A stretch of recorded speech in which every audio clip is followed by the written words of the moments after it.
All right, I am thrilled to welcome to the Sasaka podcast, Tracy Gopal. So, Tracy, please tell us briefly who you are and what you do. Thank you so much, Helen. It's really fun to be here today. And congratulations on your 200 episodes. Wow, I know many of your speakers, and the ones I know are phenomenal, so I'm sure they're all phenomenal. So my name's Tracy Gopal. I live in San Francisco, but I've been involved with Japan for over 30 years. And now I currently am the CEO of Third Arrow Strategies, and I am the founder of the Japan Board Diversity Network. Okay, and I definitely want to know more about that. First question, though, is what is your word of the year? Okay, great. So my word and kanji of the year is kokorozashi, right? So a lot of us have heard about Ikigai, right? We talk about Ikigai, even in the United States. There are so many books on Ikigai, your raison d'etre, right? My French is not so good, which is why I ended up taking Japanese in college. But the kokorozashi is really when you find that space where you can use your unique gifts and talents for a social purpose. And I feel like I have finally found my kokorozashi with the Japan Board Diversity Network and everything I'm doing today. And it's just such a lovely concept to really feel that you're doing what you're meant to be doing. I think you're the first guest. Like, I asked this to almost all Sasaka podcast guests, and I think you're the first one to actually mention the kanji side of it as well. Oh, okay. That is because, like, as soon as you say that, I start to, picture the calligraphy, and it is such a beautiful kanji, isn't it?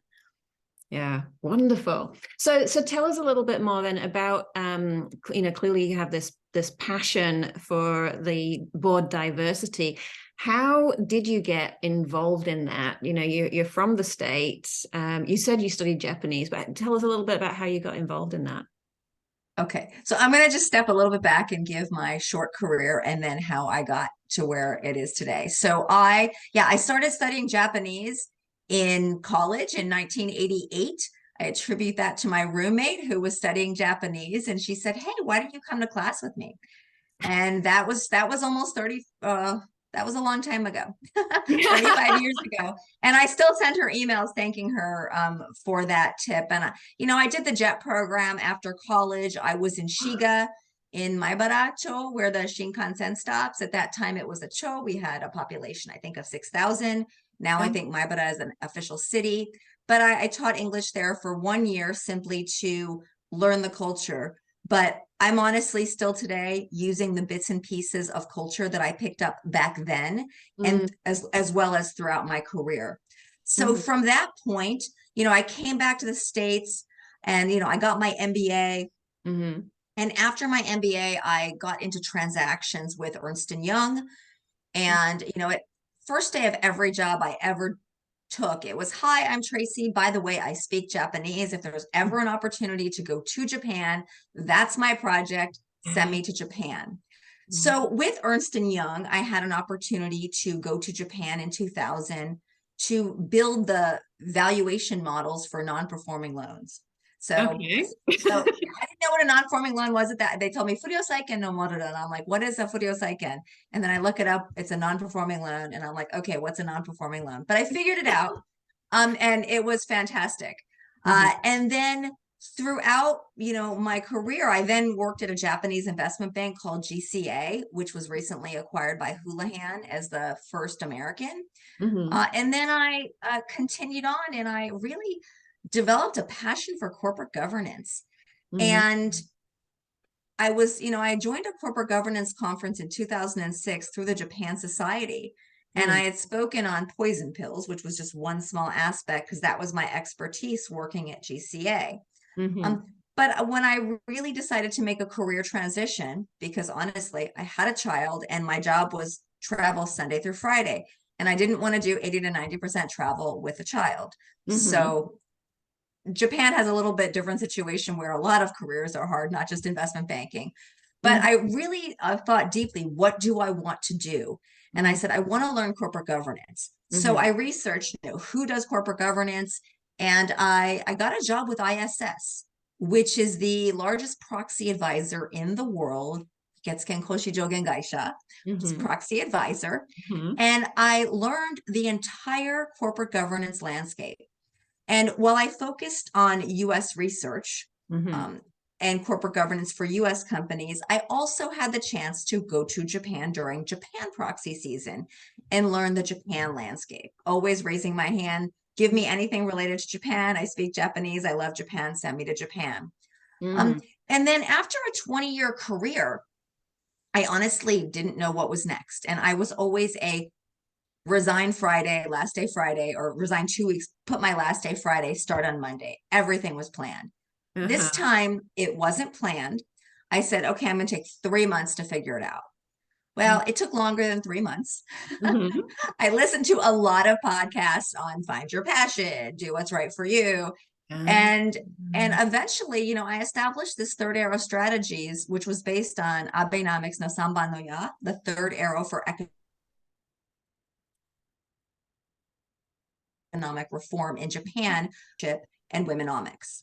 And I was speaking a lot on corporate governance and various aspects. And what I found is that everybody asked me about board diversity. Even the most famous people in Japan who were the front board diversity experts in Japan were asking me about board diversity.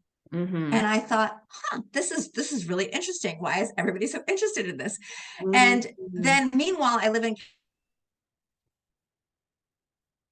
we're losing Tracy a little California, bit. where we had established a law about board diversity. We were the first. Am I still going?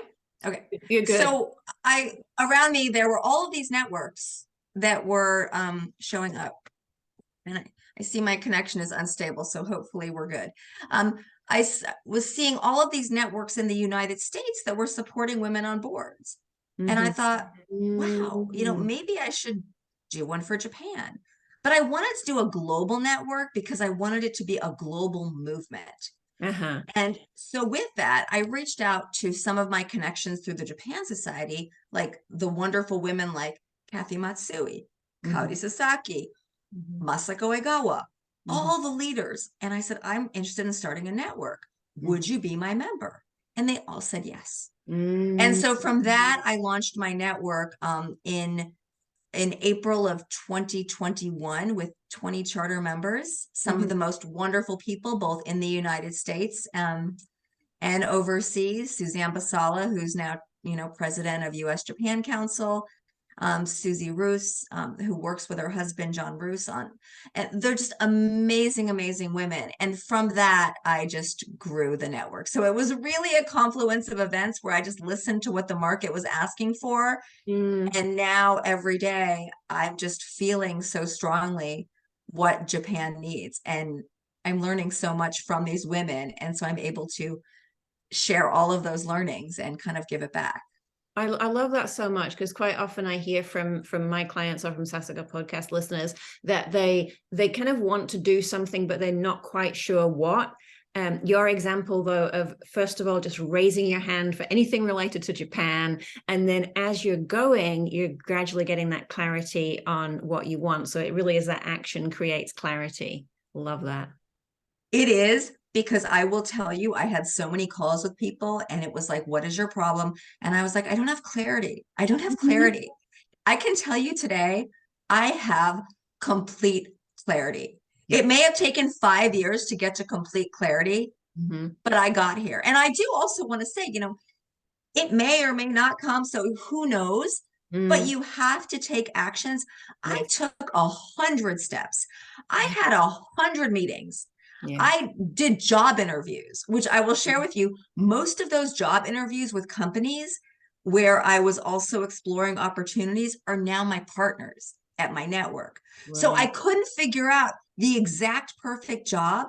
Everybody knew that I had these skills, but we couldn't find the right position within the company. But now companies I love, MSCI, Diligent, KPMG, Moro Sadali, institutional investor, I was presenting and thinking, I would love to work at these companies or work with these companies.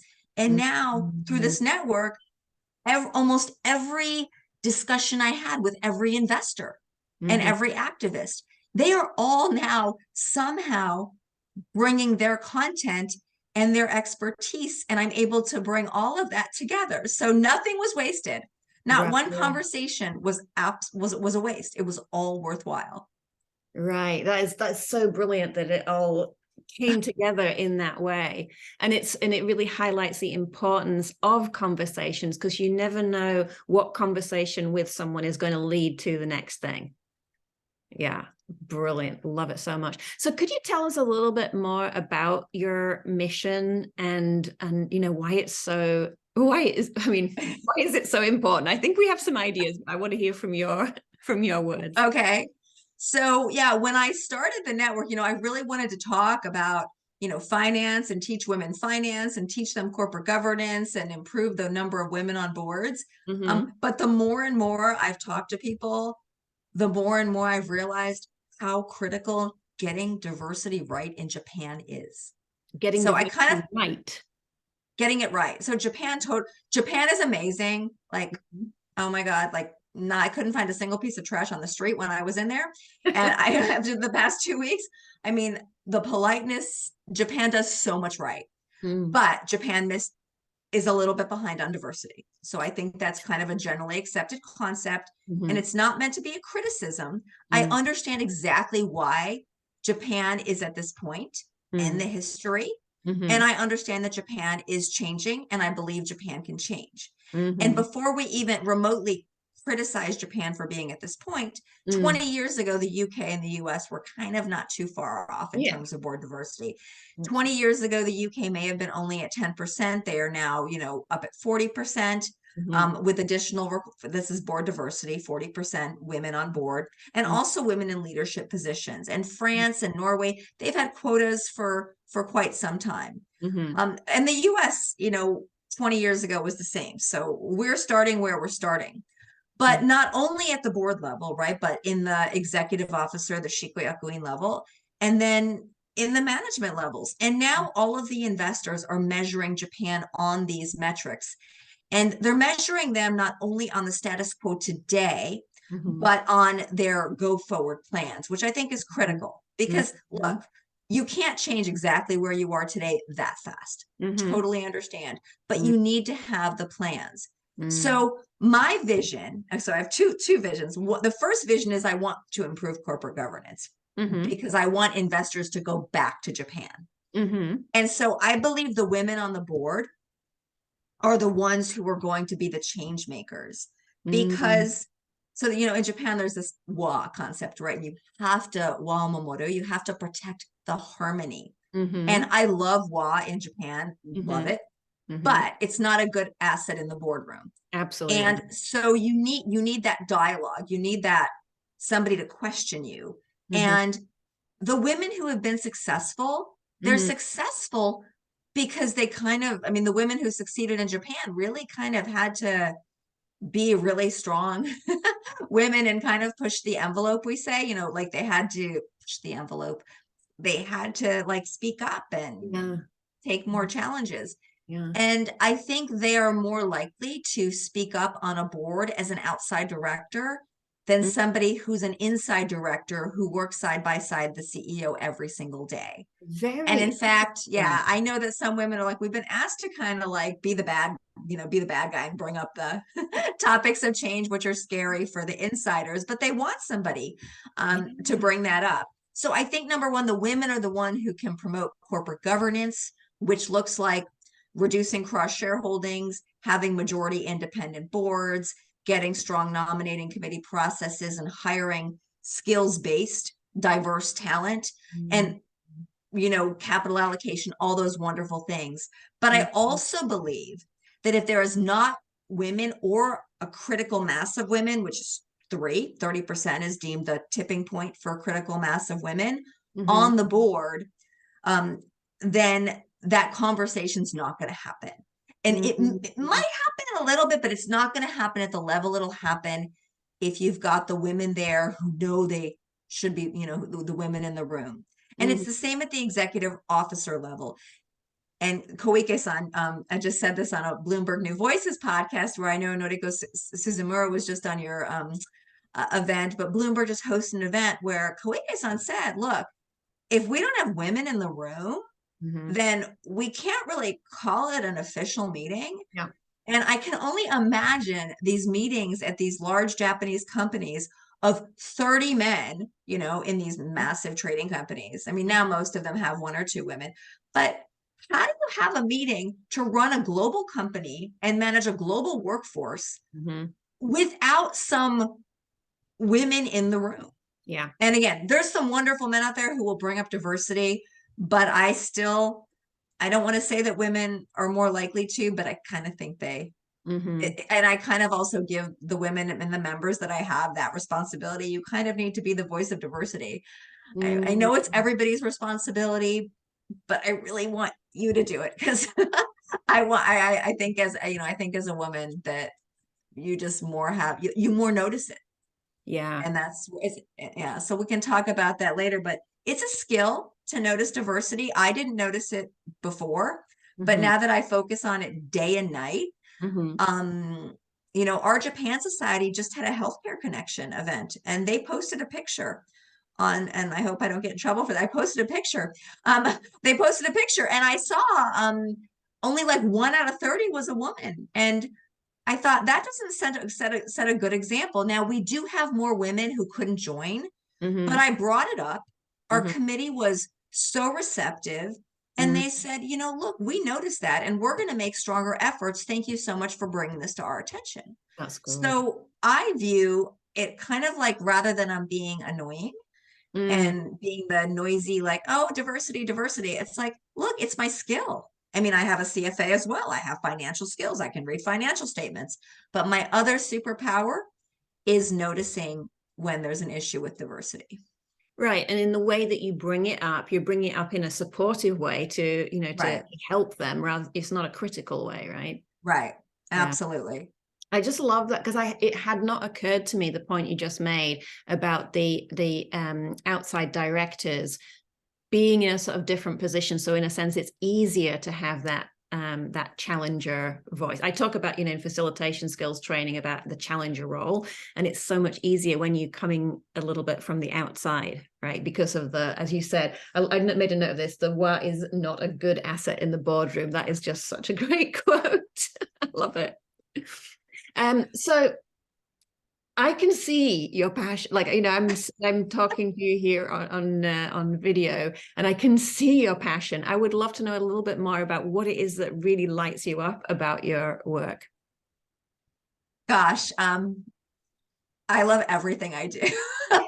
So it's honestly, and I don't know where we were going to talk about this, but I wanted to, what I love to do. So this is a true story, right? So not that everything else isn't true, it's all true. But in 2002, in 2002, in 2002, 20 years ago at EY as a new manager, I did StrengthsFinder training. And you're a coach, you may have heard of StrengthsFinder training. Yes, I've done it myself, yeah.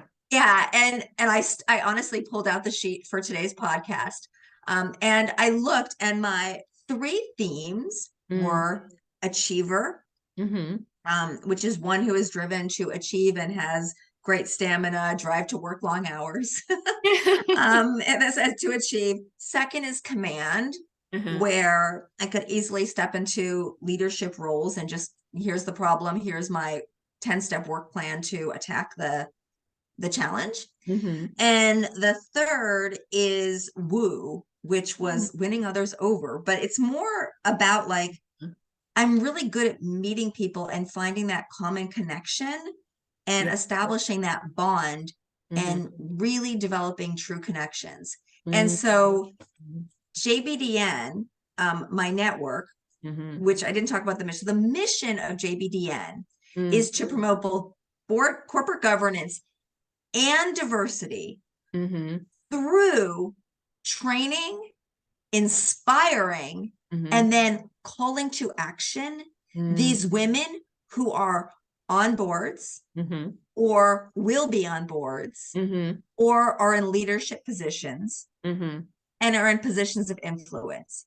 So if I teach them, you really need to talk to your board about majority independence, or you should talk to your board about diversity at the executive officer level, or do you know your ESG score? Is your board like, it's all of these aspects. And then they go and they take that information, and then at their next board meeting, they bring it up. Well, oh my goodness, I just had an impact on that company, or JBD ended through my members. So I am one person. So the more members I can teach and educate, then they go have impact. So I'm really big with call to action. I'm always like, don't just come and listen to don't just come and listen.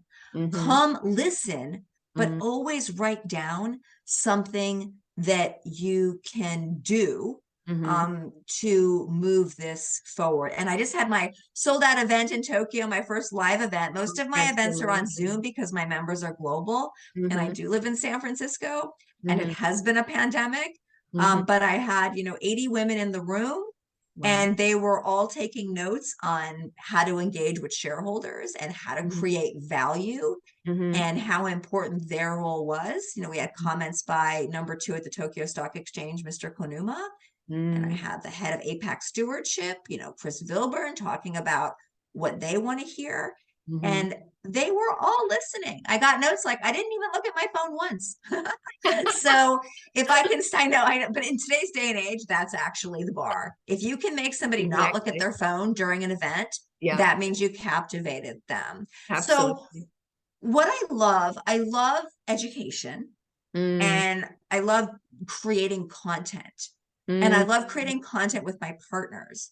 So when I have speakers at my events, it's not like, oh, here, come speak on ESG. No, we curate it. We spend hours preparing, like, what is the message we want to get across so that we can have the maximum impact. Right. I also love the individual connections with each member. I have a welcome call with each member. It's very personal, which is an issue of why I have a little harder time scaling more quickly, because it's personal. I'm not selling smoothie recipes, right? I'm selling personal development in improving your board expertise. Yeah.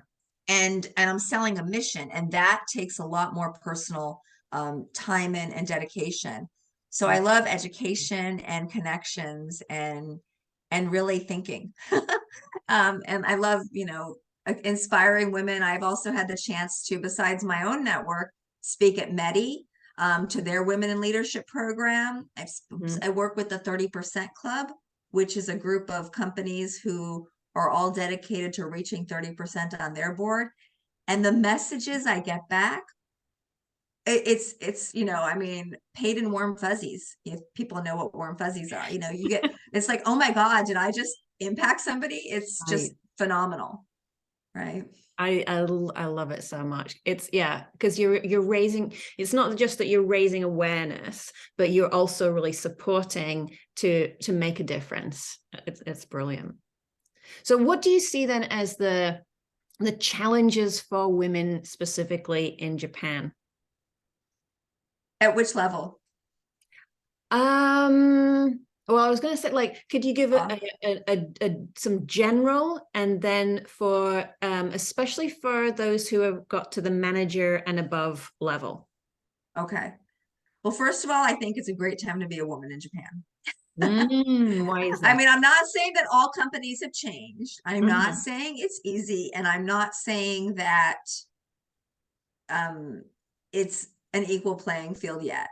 But I am saying, with the change in work style and the lack of every night having to go out drinking with your friends and go to dinners, and the change that men are now, their KPIs are now based on if they have women on their team, if they interview women for job positions. I think it's a better time. So I would say it's your time. Let's take advantage of it, and let's not feel guilty. Because and Japan needs you. So my second advice, number one, is Japan needs you. Hang in there. Yeah. You are so critical to the women who have made it to manager level now. You are so critical to Japan's future. Right. You are the next board directors. You are the next executive officers. Investors are looking, and companies can't promote these women fast enough. This is true. Yeah. And look, I'm not for reverse discrimination. I mean, I think we have to recognize that, men are valued too. And, I personally have a husband, I have a son, and just as men have daughters and wives, I mean, we want to all succeed together. So it's not either or, but it's Japan needs you in those meetings because they need the diverse voice that only a woman can bring. Now, you can bring in foreigners for cognitive diversity, you can bring in different skills, but they really need to have that perspective there. So I want you to hang in there and work through it and know how important you are. And I find like two groups of women in Japan. First, there are the groups of women who went off overseas. They got an education overseas. They work at the Gaishike Kigyo, the foreign companies, and they know how to network, or they have all of these understanding of a little what's going on globally. Then there are the other side of the women who actually made it in Japanese companies, which is amazing because only a few of them made it in every company. Most of them resigned because it was just too hard. Yeah. Those women need to have more exposure to what the rest of the world looks like. Yeah. I want to put a picture of some of these boards and leadership teams of some of these French companies, who have 45% women on boards, largest in France, or majority boards. I want to put a picture of, Hitachi's board or MasterCard's board, where they have 5 different or 7 different nationalities and 4 women and committee chairs and the woman's a chair. I want to put that picture in every Japanese corporate room so that people say, oh, that's what it's supposed to look like. Right. And they get that in their head that Japan's future is coming. Yeah. And you have to know your value. Yeah. And women were absolutely meant to work. I've heard like, oh, I didn't know I was important as a woman, or I didn't realize it. So that's what I want to tell to the women who are rising. To the female board directors who are already successful, I would say, gosh, you are so important in your influence on the women in your organization, because I've talked to women and they either say, our female board director is so supportive. She supports me. She's wonderful. Okay. I get that. She inspires me. Or sometimes I can't really talk to the woman on our board. She doesn't pay any attention to diversity, and she had to fight her way up and act that way. So I can understand how hard it must have been to fight their way up.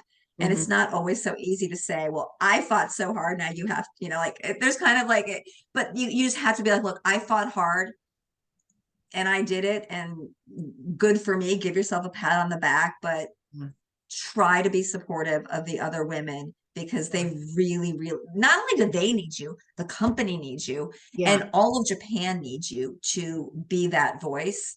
So it may not work for everybody, but that voice that people are giving in the positions of power is so important.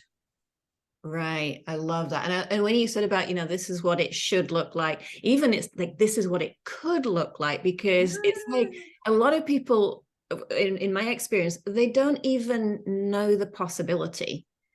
Right. So even that first step of raising the awareness, showing that what's possible. And then that was one thing I was going to ask you about, is that sometimes we hear that women who have got up into the high up positions, because they've worked so hard, they're really quite difficult. I hear this from my other clients, that they're difficult to talk to. It's like, it's almost hard to see that person as a role model, because they don't want to be like that. So more of the women moving to the top and supporting other women so that they can be role models, because this lack of role models is a big issue. Right? Yeah. Well, let me do a shout out to Atsuko Nishigaki. So she is like top woman at METI. She's now vice mayor. I'm going to get the prefecture wrong, so I'm not sure. So I'm not going to say it. Okay. But, when I spoke with her, and, her husband was actually a classmate of mine at Duke. And she said, look, when I wanted to do it, as a woman with children and with that, I wanted to do it, my way. So again, we can't judge. I try not, don't judge. Yeah. But we all just have to try to do our best if there's anything that we can do. Absolutely. Yeah. I mean, there's plenty of space there. And there are, I mean, it's also, harder because a lot of the women, didn't have children, and that was the way they made it. And, I almost didn't have a child because I was too busy doing my investment banking career and didn't see that happening. But that is a terrible solution for Japan to have women not have children, because we know Japan needs children as well. Yes. So and it's challenging in that, but I think we've reached a turning point. I honestly do. We've reached a turning point where women can have children, where men, I mean, I also sympathize with the men. Not only do the women want to spend time with their kids, but my goodness, I mean, dads want to spend time with their kids too. I hope. I mean, I know in the US, a lot of, and my husband, he has a full-time job, but he does 50% at least, and is always very supportive. And I hope that culture permeates through Japan, where people just work it out and there are more solutions so that both spouses can have career and family, albeit not perfect at the same time. Right. If you have to make cereal for dinner, cereal's not, there's healthy cereals. Right. So it doesn't have to be perfect. It just has to, work for your family. Yeah. And Arisa Ido, who is one of our past Sasaga podcast guests, she was involved in a project where they created a video interviewing male Japanese executives, and they talked really openly about how they regretted the not spending more time with their families, and it was just really a very moving video. So yeah, it's a really broad topic, starting with the concept of the board diversity, but it has all these other implications as well, and there's so much potential for change, and I'm just so thrilled that this is what your what your kokorozashi is. No, so as we're closing up now, because I know you do have another appointment straight after this. What else would you like to share with the Sasaga podcast listeners today, Tracy? Gosh, I think I shared everything. I think I used all of my closing points. So so I'll just summarize. So if you have any interest, I don't, whoever you are, if you have any interest at JBDN, I'll say check out my website, and I'm sure we can put something in the show notes. Yeah. I also had an article written by Globus, which was, the responsibility as a female is you have two: be excellent and promote diversity. So I hope we can put that in the show notes as well. Yes. But women, look, we've taken on a lot of responsibility as women over the years, and I have no doubt that we can't take on these two responsibilities, because I know that women are very much inclined to study and learn and take action. So I'm just trying to be a catalyst so that they can be more awesome. And I will tell you, there's a lot of demand for skills-based, well-trained female board directors, because I'm hearing it and seeing it from investors, from companies every day. So I love it so much. I am thrilled that we had this opportunity to talk today, Tracy, and very much looking forward to sharing this with our Sasaga podcast listeners. So thank you so much. I really appreciate it. It's my pleasure. Thank you.